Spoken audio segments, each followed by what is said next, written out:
Well, good afternoon, Dr. Bryant. So good to see you. Good afternoon. It's a pleasure. Thank you. Did you have a wonderful holiday? A great holiday. Well, I'm Valerie Morgan. I'm Yes. with Uncommon Ground News, and we're just here to talk to you today. I believe that are you already in your 1 year anniversary, or you've got the anniversary coming up? I'm 1 week away. 1 week away. Yes. Dr. Bryant, would you share with us some of the things that you believe that you have seen as growth and accomplishment since you arrived at New Birth? It has been an absolutely enchanting year of miracles, signs, and wonders. 1 year, 4,000 people have joined the church. The morale has gone through the roof. Our community engagement is absolutely second to none in DeKalb or Fulton County.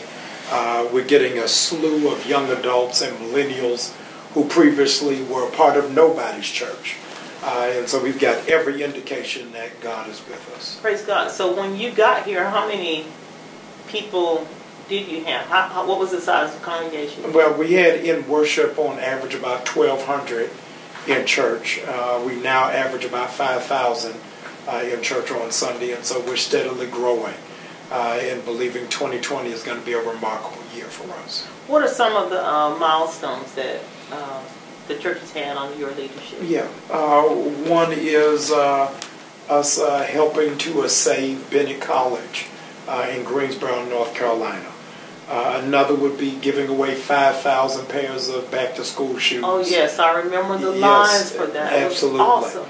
Another would be us adopting the homeless community during the Super Bowl here in Atlanta and feeding some 5,000 yet again. Another bright star would be us doing the bailout program. That's right. That Common Ground also covered. That was awesome. For nonviolent offenders. A highlight for us is in one Sunday above tithes and offerings, we were able to raise $750,000 towards eradicating our debt. And so there have been so many bright moments this year that I can't even count them all. Wow, that is awesome. Now, what's on the horizon? Yes. You've seen the church seems to be involved in so many things. Yes. On the way here, I saw a big sign up for the Red Cross. Yes. Before that, Eric had sent out a press release talking about World AIDS Day. Can you bring us up to speed on some of those things that are going on now? AIDS is such an epidemic in Atlanta. We're now number 2 in the nation. And embarrassingly, the black church has been silent about it. And so I really felt it was our responsibility to be on the front line in terms of compassion, testing, and education. And so we're doing that. I am so excited and expectant because New Birth is the largest landowner of any black church in America with 280 acres. And so we're looking to do some real land development and economic development going into 2020. So you got to stay tuned because you never know what we're going to start digging. That's right. Yes. Now, speaking of economic development, this past weekend we weren't here to cover that, yes. but you just had the Kwanzaa Plaza. Kwanzaa Plaza. We had 100 vendors, minority vendors. What was amazing is they came from all over the country. Vendors from Chicago, from D.C., from Memphis, and even from Nigeria. Who watch us online and said that they wanted to be a part. So to see the circulation of black dollars was just awe-inspiring. And it's part of the reason why New Birth is committed to being in partnership with Common Ground is because we believe that how we do business really bespeaks to the level of the church that we're supposed to represent. Did you get a lot of support from the community on that? They came out strong. The radio stations broadcast live. Television stations captured it, but all the more the entrepreneurs were inspired because they hadn't had that level of foot traffic all year. To have it in one weekend and to have that being powered by a church meant more than what words can describe. I know as soon as we started running the announcements prior to the event, we were getting calls. I said, well, you have to call the church to find out more about it. Yes. It's not our event. Yes. But I'm glad to see that you had as many vendors as you did, as well as the support from the community. Are you planning on doing any other events like that? We're going to make that an annual one. So we'll do it again next Black Friday weekend of 2020. Okay. So all of our vendors and partners who are watching, you got 11 and a half months to get it together. Okay. But we'll be right back here. Tell me a little bit more about the World AIDS Day and Yes. getting that message out. Are you planning on hosting events, or are you going to be talking from the pulpit? Yes, we already dealt with it on World AIDS Day, which was yesterday. We're going to be doing church-wide testing on New Year's Eve for people to know their status going into 2020.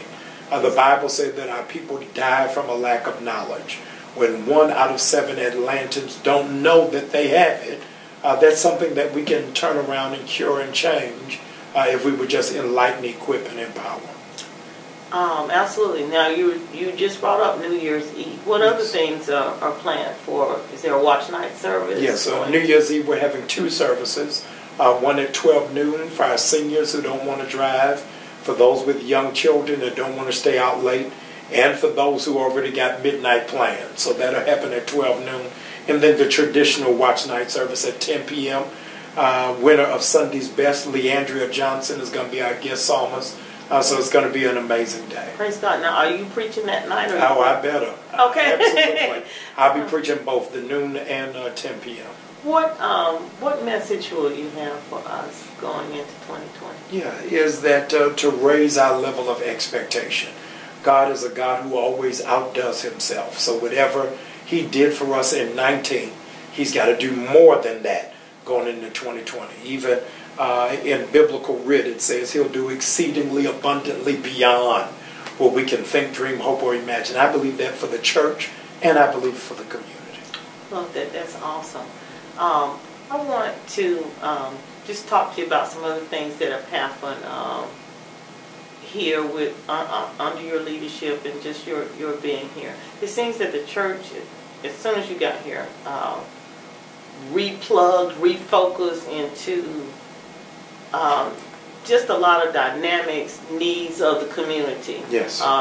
Economic development is Yes. working with the prisoners to get people that were in jail. Can we expect more of that? Oh, absolutely. That is going to be our footprint in this community. 87% of what Jesus did was outside of the church. And so we're really not doing the church if we hide behind stained glass windows. But we've really got to leave from the sanctuary and go to street corners. And so where there is a need, New Birth is going to be sure to be there. That is outstanding. Can you also just talk a little bit about how the church has grown in terms of its finances? You did, Yes. Yes, I came to the church with a $30 million debt. In a year, we've already paid almost $2 million of that off. And so the church is galvanized around the vision because I believe that we're going to be a debt-free church. And it's not going to take us long to do that. And all the more, can you imagine what we would be able to do for the community if we were debt-free? That we'd really be able to help young people have an opportunity to go to college, single mothers who want to buy homes, young men who need small business loans. I want all of that to be the epicenter, as historically the black church has always been. Now, New Birth has also been very instrumental. You brought in speakers from around the world, Yes. speakers here locally from around the world. Recently, Kanye did a pop-up service here. Yes. How did that go? Amazingly well. One of the most impactful services we've had in my tenure. More young adults and millennials than I've ever seen at our church. Was that one of the goals? That was the goal. We had over 500 people outside by 6 in the morning. 156 people joined our church and got saved in that one day. So God had moved in an amazing way.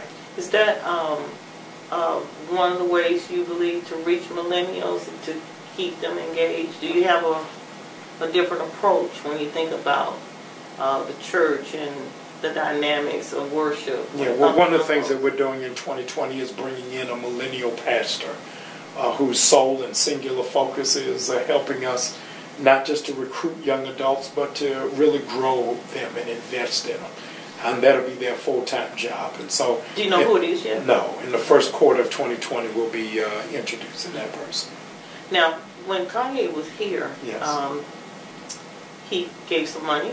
Yes. He gave a check to the church. Yes. And you decided to do something else with that money. Yes. Can you tell us why? Yes. His politics didn't match my theology. When he left our church, he went to Salt Lake City, Utah, which is 97% Caucasian, and made the announcement that his race does not influence his politics or his vote. And took it upon himself 2 weeks after leaving our church to endorse Donald Trump, who I believe is adversarial to minority communities.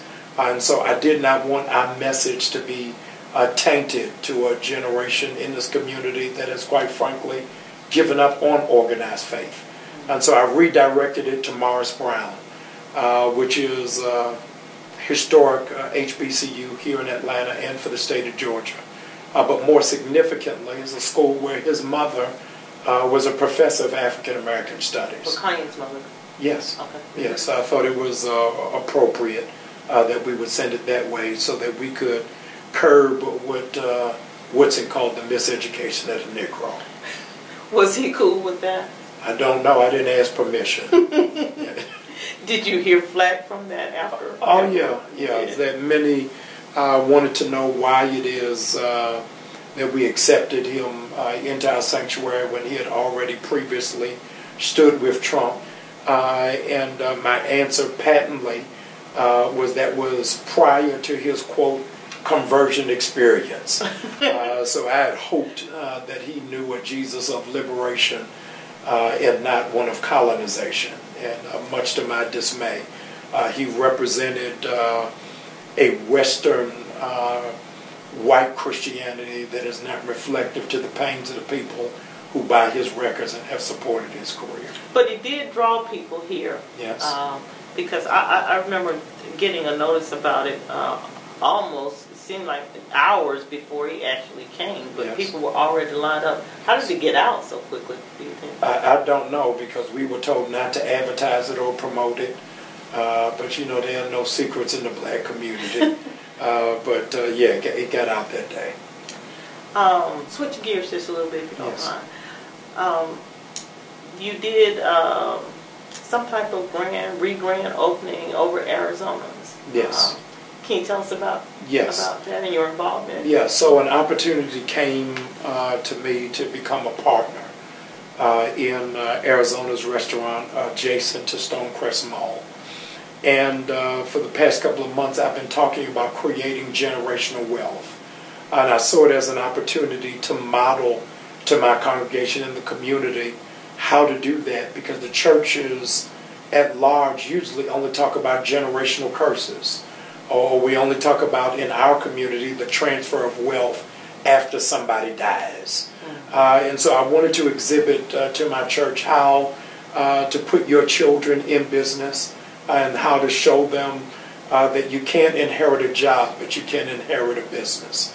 And so I wanted to do that up front, and to make me a stakeholder in the community, that I'm not just a pastor, but I'm also a business person. How's it going? Wonderfully well. And I'm excited, but not as excited as my 3 daughters are, who get to put on their chef apron and tell everybody at school they got a restaurant. So it's exciting for them, and I'm just glad to see the young entrepreneur women that I'm raising. Tell us about your 3 daughters. How old are they? Grace, Angel, and Adore are my 3 youngest daughters. I have 5 daughters. My 2 oldest are in college, but the twins are 13. Their oldest sister is 14, and their 2 older sisters are 19 and 21. So the 3 youngest ones have partnership in the restaurant? Yes. Okay. Yes. The 2 youngest ones I am putting into business in the cannabis industry. So my 3 youngest ones are too young to be in there. What? Yes. So what are you teaching them about? What are they learning about that? About the medical Yes. part of it, correct? Yes, is one to really disavow the notion of taboo in our community, to find out what are those properties, and to be leaders in a trend of something that incarcerated many of their potential husbands. So the people who they could have married or courted are now unavailable to my daughters because they've been flushed through the prison pipeline. And so I really am entrusting them to rewrite the narrative of going into what is predominantly a male-based industry, and to find these two young ladies are really on the forefront of it. Oh, that's awesome. Now, are all of the daughters here? No, in Atlanta? only one. Only one? Yes, my oldest daughter is at Georgia State Okay. and is a junior. Did she manage to get through the day without having to sign a bunch of autographs or answer questions? I hope so. When her grades come back, I'll let you know. Okay. Yeah. Well, she's at a good school. My daughter went to school there. Oh, very good. Very well. Is there anything else that you wish to share? No, I just wanted to say in this year, what has been significant and strategic has been partnerships, and Uncommon Ground has been a faithful, reliable partner to me and the New Birth community, and I've not had an opportunity to publicly say thank you. But I want to do that because our black newspapers are really a dying art form of communication that is so needed, so vital and necessary. I am a product of the African American newspapers of Baltimore and D.C., so I know what their values are.